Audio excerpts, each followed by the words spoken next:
Friends, welcome back to the Brave New Wear Show. My name's Christian. For all intents and purposes, the annual Met Gala has been cancelled. While the Met has announced a kind of virtual social media campaign, the actual event, which takes place every May in New York City, is being cancelled. So why should you care? Should you care? Does it really matter? Does it really matter is a shallower question, I think. It's like, does fashion matter? Does art matter? Does any of this ever matter? Do we need any of these kind of publicity stunts? The answer is probably no, but I think a better question would be, should we care? In the same way that we care about things that don't quote-unquote matter, basically. This is what I propose. Essentially, the Met Gala has a purpose of raising money. Basically, it's the one night where we're creating an exhibit to show fashion design in the same space that we show fine art. That seems cool. But realistically, how it exists is it's more of like a gaudy, goofy, kind of like a letdown of an evening where we just see very wealthy, famous people wear outfits, and often disappointing outfits. This is a night where you can be absurdly ridiculous, and sometimes it's like only the gayest in our community go that far. What about the straightest? What's holding you back? Why are you such a coward? What are we actually losing this year without a physical event? So I've broken this video kind of down into 3 parts. Number 1, should we care that the physical event isn't taking place in terms of the Costume Institute and the exhibit that follows each year? 2, should we care that the physical event isn't taking place in terms of the red carpet spectacle? And 3, should we care about kind of the digital reimaginings of the Met Gala for this Monday, which include the Vogue official YouTube live stream and the high fashion Twitter virtual event? So let's get into it, baby. If by any chance you're new to the channel, please subscribe. If you like this content, leave a like and be sure to follow me on Instagram. For the sake of ease, I'm basically going to look at the Met Gala since around 1995 is actually when Anna Wintour took over as the chair for the event. And I'm going to kind of focus on that modern era period. The first thing I want to talk about is the idea of the collections themselves. What do we get a museum exhibit for New Yorkers and visitors alike to see? In the following years, the Met Gala would actually provide retrospectives for late designers like Dior and Versace. I think this is exactly what you would want this event to be. We're taking designers who culturally played a huge role in influencing the way that we dress or the way that clothes are designed, and we're giving them a retrospective in the same way that we would other artists. I could be biased in saying this because I specifically remember when the 2011 Alexander McQueen retrospective was announced and what the rollout was like and the book that came with it. At least from my perspective, it felt like that Met Gala event really did justice to Alexander McQueen's legacy in how he's viewed in the public eye. And if that is the case, these retrospectives, I think, have been really good. They've done something good for these designers who they're honoring. The Met Gala event that was scheduled for 2020 was titled About Time, and it was going to be a retrospective, or rather a kind of revision or homogeneous look at all of fashion history to celebrate the Metropolitan Museum of Art's 150th anniversary. It's unfortunate that that event in a physical form isn't going to take place. You know, I would love to see the exhibit and the book that would come from kind of a 21st century look at the entire history of fashion to this point. So like the way that the Met Gala has worked since its creation basically is there's a chair and then there are co-chairs. I presume those are essentially the people who like orchestrate the event. Did you know that in 2012 one of the honorary chair members was Jeff Bezos. How did he get in there? Who let him in? That Jeff Bezos wants to get his hands on high fashion. He was probably like blinding everybody with the baldness of his head. Should we care that we're missing the red carpet spectacle? Knee jerk, my thoughts are, nah, I don't care. Who cares? I mean, does it really matter? That seems like the least important part of it, right? Well, here's an interesting point from the group fashion director of Harper's Bazaar, and I'm reading the quote from her directly. It's the only red carpet where directional fashion has a place, as opposed to other red carpets, which are about finding something flattering. To that effect, the Met Gala, in so many ways, isn't a red carpet event about wearing the most seductive, handsome, or just generally like beautiful piece. It's more about celebrating fashion and the theme, which is interesting. If you think about it, for a lot of people, it's one of the only times and spaces where they are seeing pieces that are more experimental and from the runway, compared to other red carpet events, other celebrity spottings, where it's often the more practical, the diluted, the more boring fashion that is created by these high fashion designers. Let me ask you this though. Has the way that celebrities dress during the Met Gala ever influenced the way that you dress or think about fashion? I know a majority of my viewers are men, so that has always been something that's kind of like the focus that I think about. For a long time at the Met Gala, basically until fashion culture has shifted in the way that it has in the last 10, 20 years, men just wore dinner jackets, tuxedos to this event. Dressing unusually was much more rare than it is today, in part because, you know, men's fashion is considered more prevalent, more relevant, and more exciting than it ever has been. And in terms of women's outfits and the women's design that we saw at the Met Gala, has there ever been realistically a look that truly elevated or launched the career of a designer? Has there ever been a look or a person wearing a garment that kind of introduced the world to some kind of designer X in a certain way where, oh, do you remember when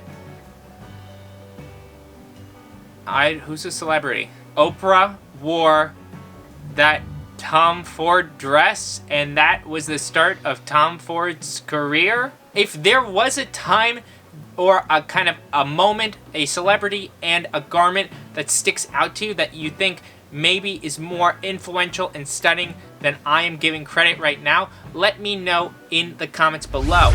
Because it feels like maybe for the last 5 years have been the most experimental, the most extravagant, the most over-the-top looks at the Met Gala. You know, even including last year's camp theme. There were a lot of extreme, ridiculous looks.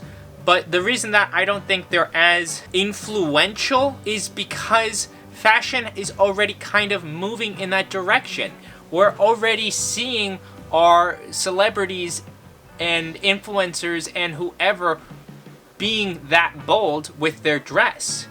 It's like, you know, Lady Gaga's pink dress was cool and wild, but she's been dressing wild for years now. What about this horrible picture of Jimmy Fallon from 2004? I don't know, I guess it's not that horrible. I do kind of like this picture of Johnny Rotten from 2006. You know, Marc Jacobs is a designer who loves fashion. And I gotta give him credit, he's worn a handful of great looks. Here is Pharrell in the 2004 show. I think you took the L on that one, dude. That's a bad look. I think you hurt fashion there. Chadwick. This is no place to die. I kind of feel like the Kanye look is famous. It was famous because he wore contacts. Did Kanye influence young men or men in general with this look? I don't think so. I think that those Fear of God jeans were already popular. I feel like this look, while kind of bizarre and experimental, didn't necessarily break real ground. This P. Diddy look, I think this is like, works with his brand because he wears like an overcoat over his shoulders a lot, it looks like. And like, I immediately recognize this as a Rick design. Speaking of Rick, Michelle LeMay. You know what? The Met Gala gave everybody a chance in the world to see this creature on Earth in a bizarre, blobular Comme des Garçons piece. I am a robot. My girlfriend is a model. Beep boop bop. I don't like it. It's fine. I guess I can't be too critical. I was critical in Jaden Smith in my other video for his looks. You know, I gotta give credit to Billy Porter. All of his looks are the theatrics that you should bring to this event. He really goes for it. Maybe my qualifications are too high. I guess what I'm trying to say is I have never felt like the dress, especially of the men at the Met Gala, has played a significant role in changing the way that men think about clothes or dress.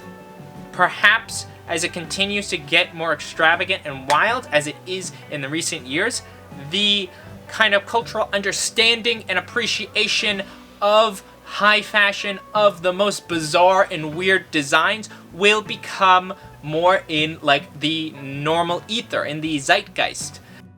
What about the Digimon digital version of the Met Gala that's happening this Monday? Vogue's official event, they are doing a live stream on YouTube. Don't tread on me, Vogue. Go and get your own platform, you nerd. Anna Wintour will be speaking, and Virgil himself will be DJing on the ones and twos. I don't know what that means. Is it going to be a live stream of us watching Virgil Abloh play music? Could be. That's what you signed up for. Florence and the Machine will be performing, and Vogue still intends to use this online event to raise money for the Costume Institute. In addition, Vogue says there'll be 6 new shows, specifically talking about the history of this event, and it looks like Jeremy Scott will be with Cardi B on the 5th, doing a Met oral history. That might be an interesting mix-up. I don't really know what they mean by kind of like a Met oral history. I can only imagine they're going to try to copy me and reflect on the importance of the Met Gala for YouTube. What about high fashion Twitter? Now, I've never really been able to get into Twitter. I don't know. But fashion enthusiasts loving Twitter, it seems like you picked the wrong platform. The platform you were thinking of was Instagram to share pictures. So, to explain what the phenomenon is with high fashion Twitter and the Met Gala, essentially, high fashion Twitter is, in its essence, a group of young fashion enthusiasts. They're all Zoomers, apparently. So they're all zooming around on Twitter, sharing their love and interest in high fashion. Weird, I wasn't invited.